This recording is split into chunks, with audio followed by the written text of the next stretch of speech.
My YouTube channel. जैसा कि आज साइंस का पेपर था और साइंस का सेट नंबर आया है 824 ईजे। तो आज इस सॉल्यूशन मतलब पेपर का पूरा सॉल्यूशन बताएंगे। जो हमारे चैनल में नए वो चैनल को सब्सक्राइब करना ना भूले, बेल आइकन को प्रेस करना ना भूले, ताकि समय समय पर नोटिफिकेशन मिलती रहे। तो चलिए स्टार्ट करते हैं।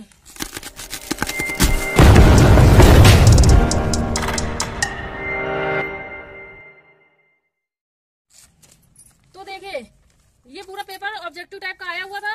20 ऑब्जेक्टिव आए हुए, फिजिक्स केमिस्ट्री बायो तीनों के ऑब्जेक्टिव थे।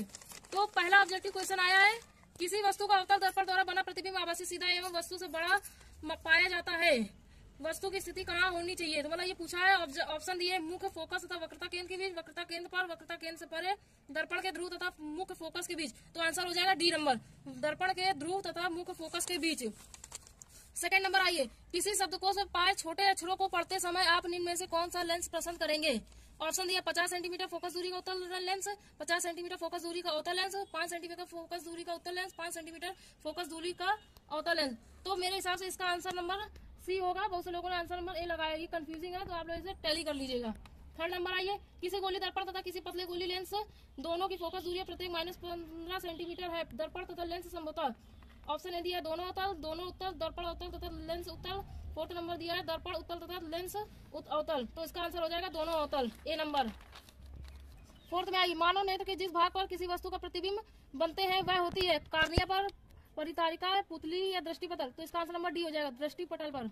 दो चालक तार जिनके पदार्थ लंबाई तथा व्यास समान है, किसी विद्युत परिपथ में पहले श्रेणी क्रम में और फिर पार्श्व क्रम में संयोजित किए जाते हैं। श्रेणी क्रम और पार्श्व क्रम संयोजन में उत्पन्न ऊष्माओं का अनुपात क्या होगा। ऑप्शन ए में दिया 1:2, 2:1, 1:4, 4:1। तो इसका answer number C is correct, 1:4। 6 नंबर में आइए, लघु परिपथ के समय परिपथ में विद्युत धारा का मान। ऑप्शन ए में दिया बहुत कम हो जाता है, परिवर्तित नहीं होता है। सी में दिया बहुत अधिक बढ़ जाता है, निरंतर परिवर्तित होता है। तो इसका आंसर सी करेक्ट होगा, बहुत अधिक बढ़ जाता है। 7 नंबर में किसी विद्युत उत्पन्न करने की युक्ति को क्या कहते हैं। ऑप्शन ए में दिया जनित्र, बी में दिया गैल्वेनोमीटर, सी में दिया एमीटर, डी में दिया मोटर।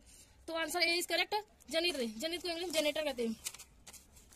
तो सेक्शन बी में आया, मतलब ये फिजिक्स के क्वेश्चन थे और ये पूरे केमिस्ट्री के क्वेश्चन आ गए पूरे। तो 8 नंबर केमिस्ट्री के क्वेश्चन दिए हैं।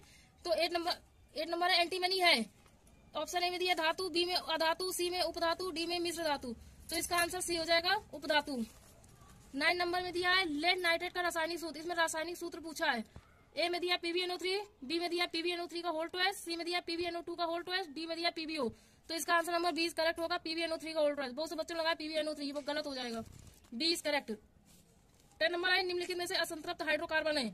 इसमें संतृप्त नहीं पूछा, असंतृप्त पूछा है। तो ऑप्शन में दिया है C2H6, बी में दिया C2H4, सी में दिया CH4, डी में दिया C3H8। तो ऑप्शन बी करेक्ट होगा, C2H4। बाकी ये सब संतृप्त है। बी नंबर C2H4 असंतृप्त हाइड्रोकार्बन हो गया।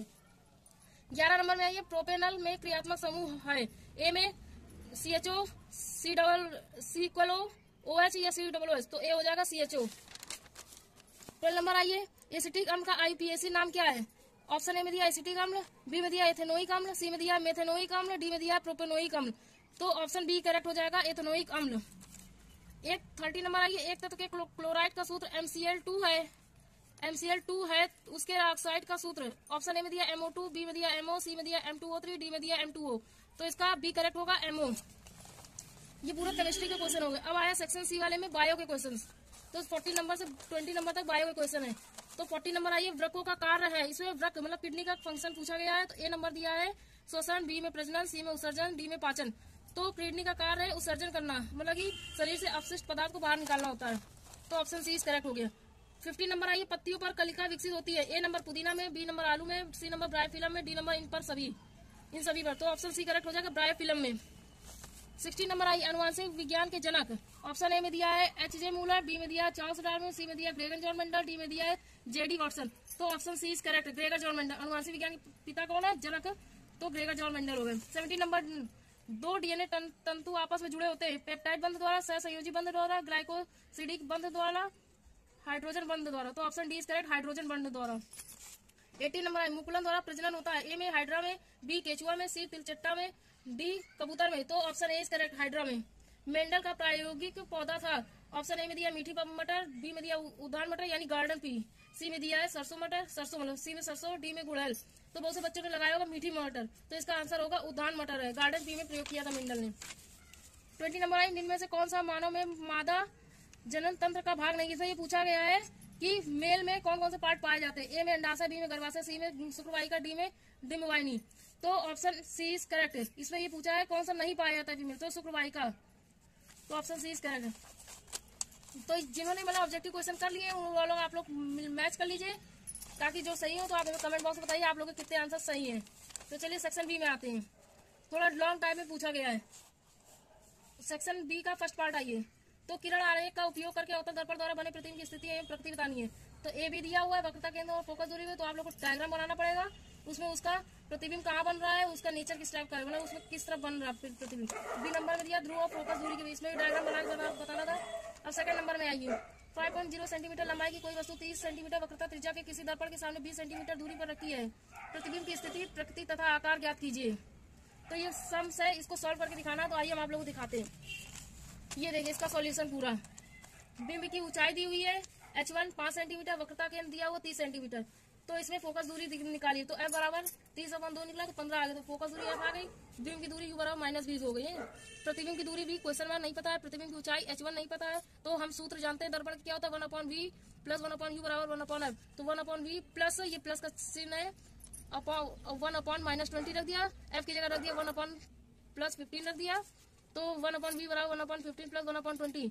जब इसको ऐसे सॉल्व करा 1/v 4 + 3 एलसीएम लेके निकाल लिया गया है। तो इसका 7/60 है। इसको डिवाइड कर देंगे तो 8.57 ये निकल आया। अब इसमें पूछा गया प्रतिबिंब कहाँ पे, ये देखिए इसमें ये क्वेश्चन दिया हुआ है प्रतिबिंब की स्थिति, प्रकृति तथा आकार ज्ञात करना। तो स्थिति प्रतिबिंब दर्पण के पीछे बनेगा, 8.6 सेंटीमीटर की दूरी पर बनेगा। अब स्थिति वगैरह बताना। तो m बराबर h2/h1 बराबर -v/u। तो h2/5 सेंटीमीटर बराबर 8.57/20 करके ऐसे सॉल्व कर लेंगे। तो h2 आ गया 2.175। अगर ये नहीं आया तो ये आया होगा 2.2 सेंटीमीटर। तो प्रतिबिंब आभासी सीधा छोटा बनेगा। तो ये पूरा सॉल्यूशन हो गया 2 नंबर का। अब आइए थर्ड नंबर।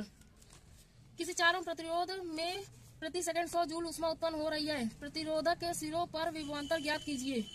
तो ये रहा इसका सॉल्यूशन। ये देखिए ये क्वेश्चन था, 4 ओम प्रतिरोध वाला 100 जूल ऊष्मा उत्पन्न होती है, विभवांतर ज्ञात करना था। तो इसका ये सॉल्यूशन है। तो H बराबर 100 जूल, R बराबर 4 ओम दिया है, T बराबर 1 सेकंड था। तो H बराबर I² RT फॉर्मूला लगा दिया। H दे दिया 100, I² ऐसे लिख दिया क्योंकि I ज्ञात करना है, इंटू R की जगह 4 ओम लिख दिया, T की जगह 1S लिख दिया। तो I² बराबर 100 joule upon 4 ohm into 1S। तो सॉल्व करो तो इसका 25 आ गया। तो I बराबर √25, क्योंकि स्क्वायर लगा तो स्क्वायर हटाएंगे तो अंडर लग जाएगा। तो √25। अब रूट हटाएंगे तो I बराबर 5 का स्क्वायर 25 होता है। तो रूट हटा तो 5a हो गया।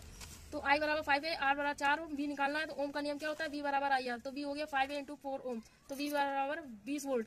तो ये रहा इसका सोल्यूशन। अब फोर्थ नंबर आइए।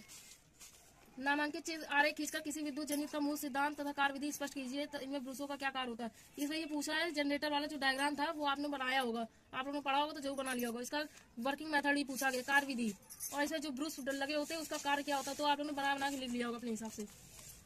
4 नंबर हो गया। इसके बाद आइए 5th नंबर।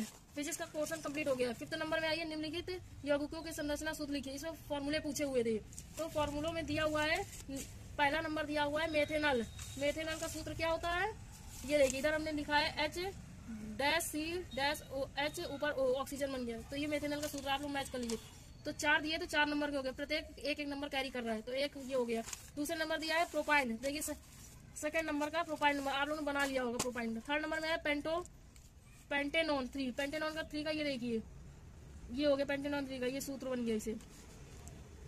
अब आइए ब्यूटेन। ब्यूटेन का हो गया, ये देखिए ब्यूटेनॉन 2 का, ये देखिए सूत्र ऐसे बनता है, ठीक है।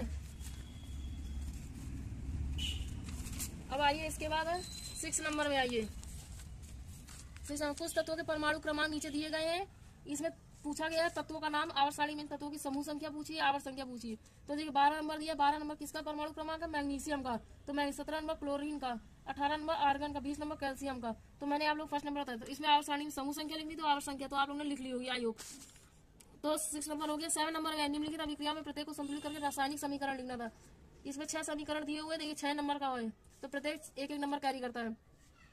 तो सोडियम सल्फेट पर बेरियम क्लोराइड और इससे रिएक्शन करी तो barium sulphate plus sodium chloride बना। मरकरी ऑक्साइड रिएक्शन करी, मरकरी प्लस ऑक्सीजन बना। जिंक प्लस सल्फ्यूरिक अम्ल, zinc sulphate plus hydrogen gas निकली। तो अगर जिन लोगों ने ये नहीं करा हुआ तो ये वाला क्वेश्चन जरूर करें। निम्नलिखित पर टिप्पणी की लिखिए।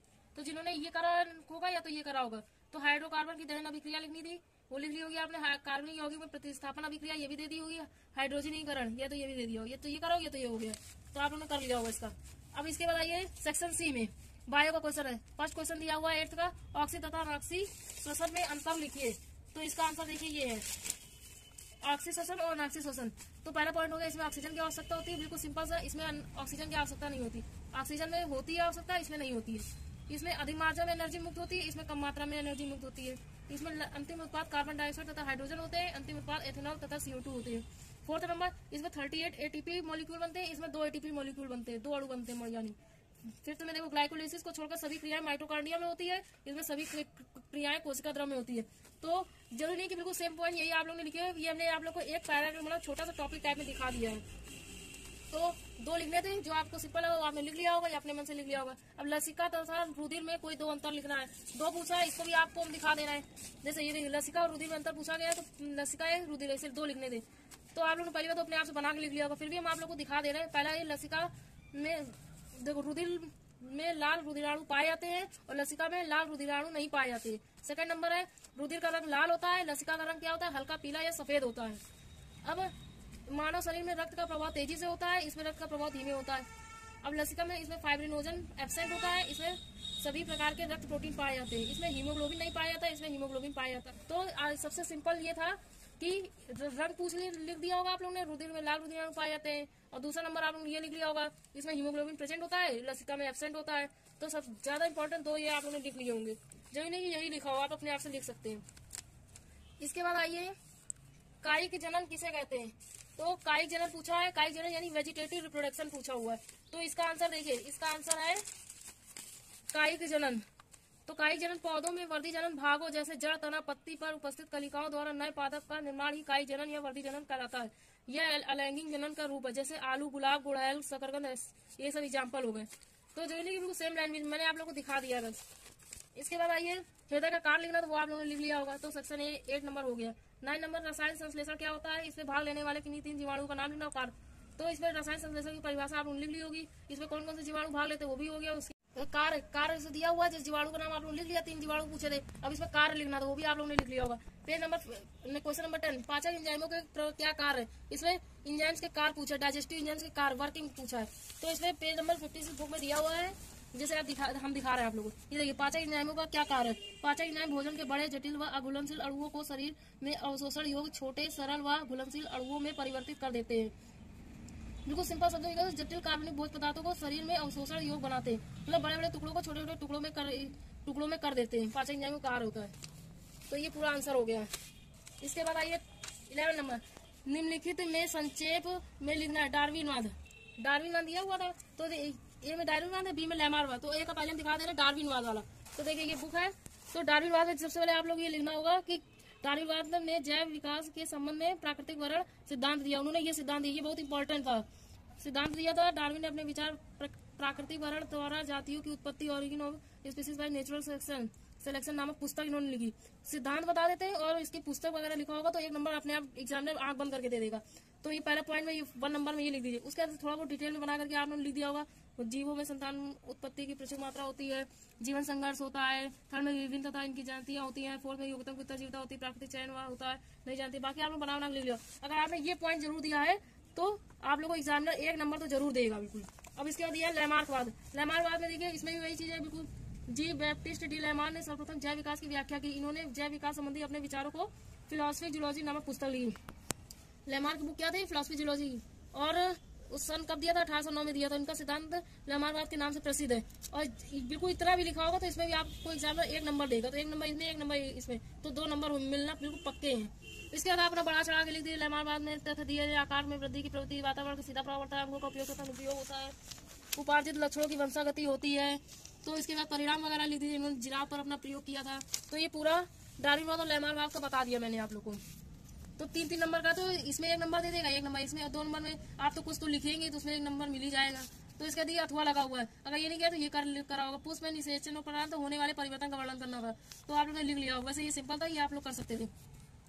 तो ये पूरा एक पेपर हो गया कि पूरा आज मैंने आप लोग को इसका सॉल्यूशन सॉल्व करा दिया है। किसी ने भी अभी तक सॉल्यूशन पूरा डाला नहीं, सिर्फ ऑब्जेक्टिव क्वेश्चन डाल दिए हैं, लॉन्ग वाले क्वेश्चन किसी ने नहीं बताए होंगे। मैंने आप लोग को पूरा सॉल्यूशन बताया। तो आई होप आप लोग को वीडियो पसंद आया होगा। अगर वीडियो पसंद आया तो चैनल को सब्सक्राइब करना ना भूले, बेल आइकन को प्रेस करना ना भूले। ओके, अगर हम करें तो करें क्या? अगर तुम लोग नए हो तो सब्सक्राइब करो, वो जो लाल वाला बटन है उसके साथ स्कैम करो या फिर महफिल जमाओ, मुझे नहीं पता, बस क्लिक हो जाना चाहिए।